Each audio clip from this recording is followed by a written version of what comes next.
world. With around 50 vehicles and over 100 personnel, the United States presidential motorcade has a single objective: keep the president alive. At the heart of the motorcade is the car that carries the president himself, known as the Beast. But it's less of a limo and more of a comfy tank.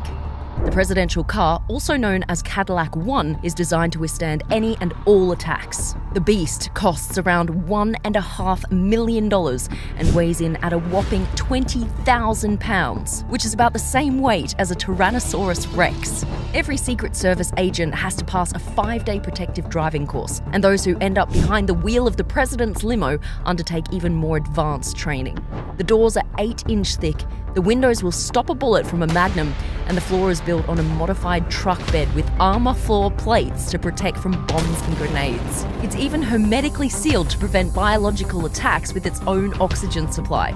On board, you'll find rocket-powered grenades, night vision optics, a tear gas cannon, pump-action shotguns, and even 2 liters of the president's blood type. But as we all know, it's not just one car that keeps the president moving. There's a whole fleet of vehicles that play their role when the president's in transit. In fact, the Beast containing the president isn't even the only beast involved. There are at least 2 identical armoured limos in every motorcade, both with matching registration plates. This means that potential attackers have no clue which one contains the actual sitting president. And these 2 limos make up just one part of the motorcade known as the secure package. The vehicles in the secure package are designed to break away from the motorcade should an attack take place. Also in the secure package is the United States Secret Service Countermeasures Suburban.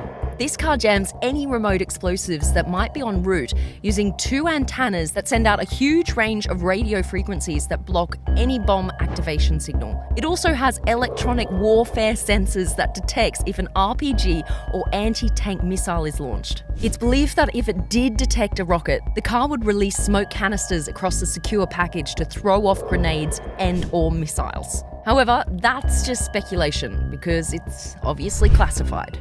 After that comes 3 separate SUVs with one distinct difference. 2 of them have their rear window open and 1 doesn't. These 2 SUVs are called the Halfback and the Cat Car. If the president's in danger, it's the job of the Halfback to defend the Beast and the job of the Cat Car to take the fight to the insurgents. The reason their rear window is open? Well, that's so the rear-facing passengers can open fire at a moment's notice. The car with the closed rear window is the control car. The control car carries the most essential staff, such as the president's military aide and doctor. In front of the secure package, you'll find the route car, pilot car, lead car, and a whole host of motorbikes known as sweepers. The route and pilot car scout the route ahead and relay information to the lead car, which leads the secure package to the motorcades behind them. The motorbikes are in charge of clearing the way for the motorcade by ushering cars out of the way and by blocking off roads and junctions. This role may seem simple, but should the convoy need to be diverted for whatever reason, the route and pilot cars must be able to react and communicate that quickly. One example of this was back in 1996. Then President Bill Clinton was visiting the Philippines and was scheduled to meet with a local politician in Manila. During the journey, intelligence officers picked up a message containing the words bridge and marriage. While this may seem like no big deal to you or me, this sent alarm bells going off throughout the motorcade. This is because marriage was known to be a code word for assassination. The motorcade diverted away from an upcoming bridge thanks to the quick thinking of all involved. Soon after, it was discovered that a bomb had been planted under that bridge. The plot reportedly organised by Osama bin Laden. Behind the secure package is a fleet of support vehicles, including the ID car, which liaises with other counter-surveillance agencies, the Roadrunner, which acts as a mobile communications centre, and the Hazardous Materials Mitigation Unit, which contains equipment and personnel that can respond to chemical, nuclear, and biological attacks, as well as vehicles containing more Secret Service agents, politicians, emergency personnel, and members of the press. Now, all of this may seem like a lot, and that nothing could ever go wrong, but the Secret Service actually view it as the exact opposite. To them, the safest motorcade is no motorcade.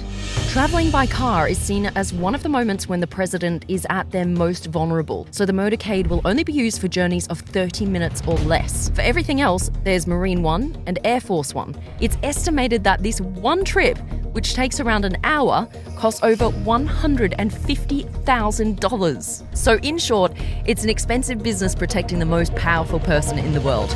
But many would argue it's a small price to pay.